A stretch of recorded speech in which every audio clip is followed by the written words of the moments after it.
रोमांचक मुकाबले में पाकिस्तान को 7 विकेट से हराकर टीम इंडिया ने धमाकेदार आगाज किया T20 वर्ल्ड कप में। नमस्कार दोस्तों, स्वागत है आपका एक बार फिर हमारे चैनल में। भारत और पाकिस्तान वुमेन के बीच खेले गए T20 वर्ल्ड कप 2023 के पहले मुकाबले में ऋचा घोष और उनके साथ जमाइमा रोड्रिग्स के कमाल के परफॉर्मेंस के चलते टीम इंडिया ने पहले मुकाबले में 7 विकेट से जीत दर्ज की है। इस मुकाबले का पूरा हाईलाइट इस वीडियो में हम आपको बताने वाले हैं, लेकिन दोस्तों उससे पहले आप भी टीम इंडिया की धमाकेदार जीत से खुश है तो इस वीडियो को लाइक जरूर करें और साथ ही साथ अभी तक चैनल को सब्सक्राइब नहीं किया है तो चैनल को सब्सक्राइब करके बेल आइकन जरूर दबा लें। तो दोस्तों आज का भारत और पाकिस्तान का मुकाबला बेहद ही रोमांचक रहा। तो चलिए दोस्तों हम जानते हैं इस रोमांचक मुकाबले की पूरी हाईलाइट शुरुआत से ही, यानी कि सबसे पहले हम बात करते हैं आज के इस मुकाबले के टॉस की।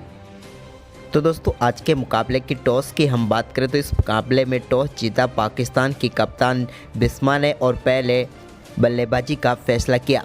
पाकिस्तान की टीम की हम बात करें ओपनिंग जोड़ी की तो इनकी तरफ से पारी की शुरुआत करने उतरी जावेरिया खान, तो उनके साथ थी मुनेबा अली। शुरुआती कुछ ओवरों की बात करें तो यहाँ पर टीम ने संभल कर बल्लेबाजी करनी शुरू की।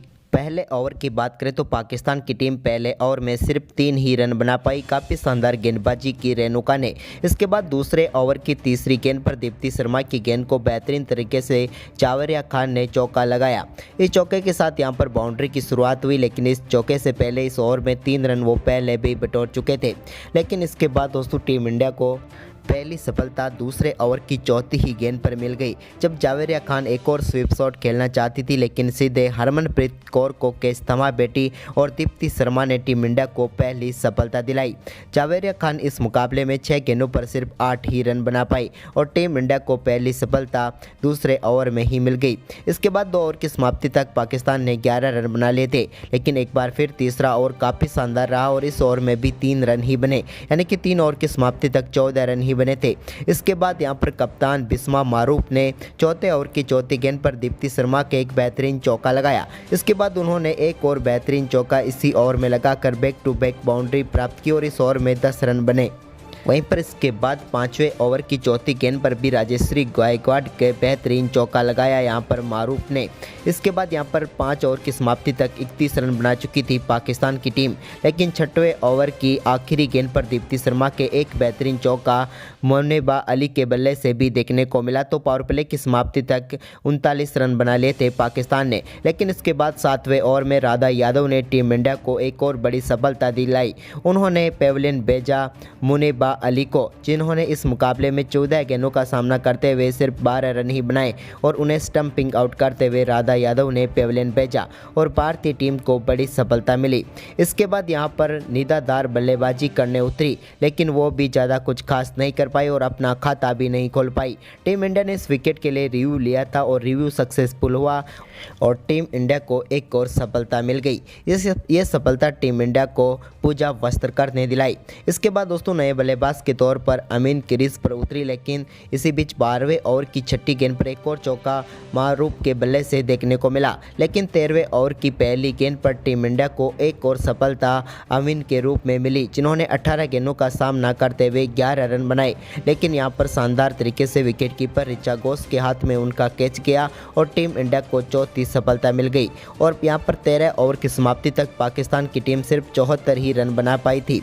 लेकिन इसके बाद आयशा नसीम ने यहां पर टीम के लिए पूरे मुकाबले को बदलने की ओर लेकर गई, जब उन्होंने 14वें ओवर की दूसरी गेंद पर पूजा वस्त्रकर के बेहतरीन चौका लगाकर अपनी पारी का बेहतरीन तरीके से आगाज किया। तो वहीं पर उन्होंने 16वां ओवर डालने आई रेणुका सिंह की दूसरी गेंद पर शानदार छक्का जड़ा, तो तीसरी गेंद पर एक बेहतरीन चौका लगाया। बैक टू बैक छक्के व चौके के चलते इस ओवर में शानदार बल्लेबाजी करते हुए 18 रन बटोरे इन दोनों बल्लेबाजों ने। वहीं पर दूसरे छोर से टीम की कप्तान भी काफ़ी शानदार बल्लेबाजी कर रही थी, जब उन्होंने 18वें ओवर में एक बेहतरीन चौका लगाकर अपना अर्धशतक पूरा कर लिया।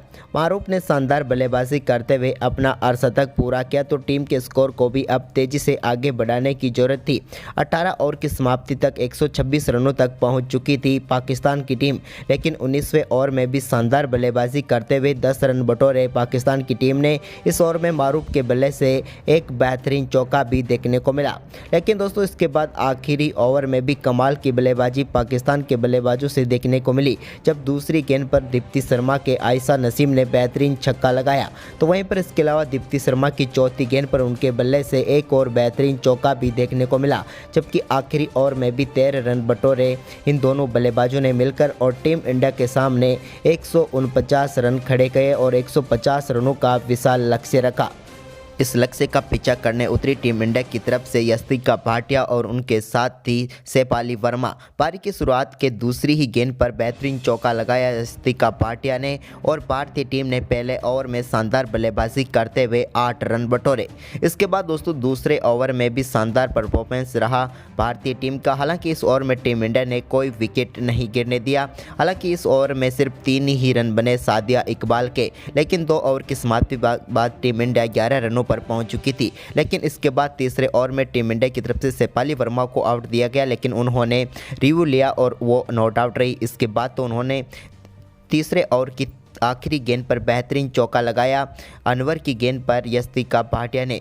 इसके बाद दोस्तों शेफाली वर्मा के चौके का आगाज चौथे ओवर की 5वीं गेंद पर हुआ, जब उन्होंने बेहतरीन चौका लगाकर अपनी पारी का शानदार आगाज किया और टीम इंडिया का स्कोर 4 ओवर की समाप्ति के बाद 27 रनों तक पहुंचा दिया। इसके बाद 5वें ओवर की 5वीं गेंद पर भी शेफाली वर्मा के बल्ले से एक और बेहतरीन क्लासिक चौका देखने को मिला। लेकिन दोस्तों इसके बाद शेफाली वर्मा ने एक और चौका 6वें ओवर में भी लगाया, लेकिन इसी ओवर की तीसरी गेंद पर सादिया इकबाल ने टीम इंडिया की यस्तिका भाटिया को पेविलियन भेज दिया। यस्तिका भाटिया ने 20 गेंदों पर 17 रनों की पारी खेली, लेकिन टीम इंडिया को पहला झटका 6वें ओवर में लगा। लेकिन इसी ओवर की आखिरी गेंद पर शेफाली वर्मा ने एक और चौका लगाकर पावर प्ले को समाप्त किया। पावर प्ले में टीम इंडिया ने शानदार परफॉर्मेंस करते हुए 43 रन बनाए। इसके बाद दोस्तों जमाइमा रोड्रिग्स और शेफाली वर्मा ने 7वें ओवर में भी 6 रन बटोरे। तो वहीं पर इस ओवर में 7 गेंदें डाली गई, जिसके चलते एक और चौका टीम इंडिया को मिला, यानी कि इन 7 गेंदों पर 10 रन बने। इसके बाद शेफाली वर्मा एक और बड़ा शॉट खेलना चाहती थी, लेकिन इसी बीच 10वें ओवर की पहली ही गेंद पर टीम इंडिया को बड़ा झटका लगा, जब शेफाली वर्मा का बाउंड्री लाइन पर बेहतरीन कैच पकड़ा गया अमीन के द्वारा और टीम इंडिया को दूसरा झटका लगा। शेफाली वर्मा ने 25 गेंदों का सामना करते हुए 33 रन बनाए। इसके बाद दोस्तों टीम की कप्तान हरमनप्रीत कौर पर बड़ी जिम्मेदारी थी और उन्होंने 11वें ओवर की दूसरी गेंद पर बेहतरीन चौका लगाकर इसका आगाज किया। इसी ओवर की आखिरी गेंद पर भी उनके बल्ले से एक और बेहतरीन चौका देखने को मिला और 11वें ओवर में टीम इंडिया ने 11 रन बटोरे और स्कोर टीम इंडिया का पहुंच गया 78 रन। इसके बाद दोस्तों 12वें ओवर में एक बार फिर पाकिस्तान की गेंदबाजी तो अच्छी रही, लेकिन सिंगल डबल के चलते इस ओवर में 7 रन बटोरे। लेकिन इसके बाद भारतीय टीम को बड़ा झटका लगा 14वें ओवर में, जब नसरा संधू ने पेविलियन लौटाया हरमनप्रीत कौर को, जिन्होंने 16 रन बनाए। लेकिन इसके बाद सारी जिम्मेदारी अब आ चुकी थी जमाइमा रोड्रिग्स और उनके साथ मौजूद रिचा घोष के ऊपर। इसी बीच रिचा घोष ने 16वें ओवर की दूसरी गेंद पर बेहतरीन चौका लगाया। 16 ओवर की समाप्ति तक भारतीय टीम का स्कोर 109 रन हो गया था। वहीं पर 17वें ओवर में रिचा घोष को आउट दे दिया गया था, लेकिन उन्हें रिव्यू लिया और वो भी बच गई क्योंकि उनके ग्लव्स पर गेंद लगी थी। इसके बाद बारी थी 17वें ओवर की दूसरी गेंद पर, जिस पर बेहतरीन चौका रिचा घोष के बल्ले से देखने को मिला। तो इसके बाद उन्होंने अगली गेंद पर 2 रन लिए। तो वहीं पर इसी ओवर की 5वीं गेंद पर जमाइमा रोड्रिग्स ने बेहतरीन चौका लगाया और भारतीय टीम ने 17वें ओवर में 13 रन बनाए। इसके बाद भारतीय टीम को 28 रनों की जरूरत थी आखिरी 3 ओवरों में, लेकिन दोस्तों 18वें ओवर की दूसरी गेंद पर रिचा घोष के बल्ले से बेहतरीन चौका अमीन अनवर के ओवर में लगाया। इसके बाद उन्होंने अगली ही गेंद पर एक और बेहतरीन चौका बाहर जाती हुई गेंद पर लगाया। इसके बाद तो इस ओवर की 2 गेंदों पर 2 चौके आ चुके थे, लेकिन यहीं पर यह कारवां नहीं रुका और एक और चौका रिचा घोष के बल्ले से देखने को मिला। 3 गेंदों पर अब 3 चौके आ चुके थे और ये ओवर पूरी तरह से टीम इंडिया की तरफ चला गया था। आखिरी गेंद पर रिचा घोष ने 1 रन लिया और इस 18वें ओवर में टीम इंडिया ने 14 रन बटोरे। अब भारतीय टीम को जरूरत थी आखिरी 2 ओवरों में 14 रनों की और अब स्ट्राइक थी भारतीय टीम की तरफ से रिचा घोष के पास। लेकिन दोस्तों 19वें ओवर की पहली गेंद पर रिचा घोष ने 1 रन लेकर स्ट्राइक सौंप दी जमाइमा रोड्रिग्स को। लेकिन दोस्तों जमाइमा रोड्रिग्स भी कहां शांत रहने वाली थी। उन्होंने 19वें ओवर की दूसरी गेंद पर बेहतरीन चौका लगाया और इस चौके के साथ ही वो धीरे धीरे अपने अर्धशतक की तरफ बढ़ रही थी। वहीं पर इसकी अगली गेंद पर उन्होंने सिंगल लिया तो वहीं पर चौथी गेंद पर एक बार फिर ऋचा घोष ने भी सिंगल लिया और इस सिंगल के साथ ही दोनों बल्लेबाजों के बीच 50 रनों की पार्टनरशिप भी पूरी हो गई। इस पार्टनरशिप ने पूरी तरह से मुकाबला टीम इंडिया के लिए बदल दिया, क्योंकि मात्र 31 गेंदों का सामना करते हुए इन्होंने अर्धशतक पूरा किया।